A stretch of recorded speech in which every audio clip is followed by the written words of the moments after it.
The next cleanup exercise we're going to have is actually cleaning up the way we send the confirm email to the user.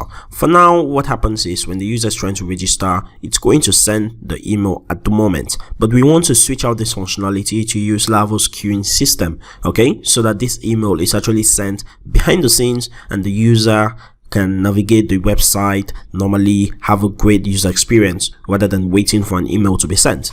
So I'll head over to confirm your email.php, which is the mail label, and the only thing we need to do to queue this is to implement the should queue interface. So implements should queue, and automatically every job that implements this interface is going to be added to the queue by Laravel. But first, we also need to go into our .env file and update the queue settings. So for example, now our queue driver is sync, which means it's going to process the queue in real time. But what we want to do is set up database as the queue driver. And in case you want to know all the drivers we have in our queue.php, we have sync, which is the default. We have database, beanstalk, which we're going to be using on our server.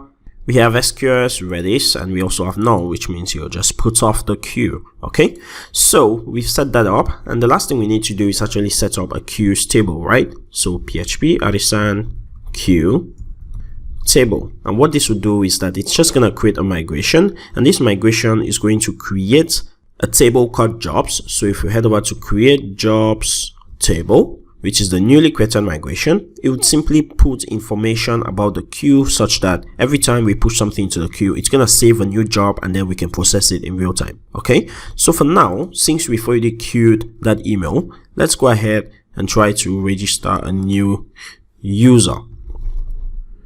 So /register, and then we'll place in some dummy data, dummy@data.com, and we'll place in a password.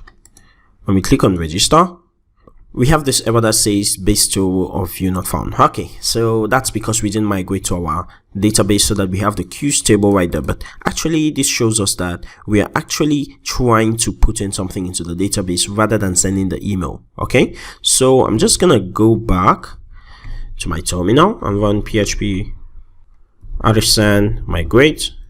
It's going to migrate the jobs table, and then I'm gonna log out, and then I'm gonna try to register a new user.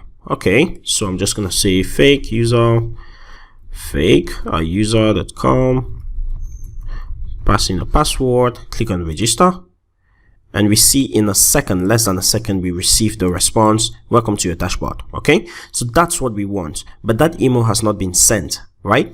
So what we want to do right now is start our queue walker. So if I say php artisan queue walk, it's now going to process every single job that is in our jobs table. Okay, so right here you see it has processed and sent the confirm your email. So if we check out MailTrap right now, we're gonna actually see that that email was sent, but as at the moment MailTrap is down for maintenance, but I promise you the email has been sent, and by the time you're trying this out, surely MailTrap would be out of maintenance. Okay, so that's how we can actually use queues in our application. Every single process that is going to take a while before completing, you can just implement should queue, and automatically it's going to queue that to the database.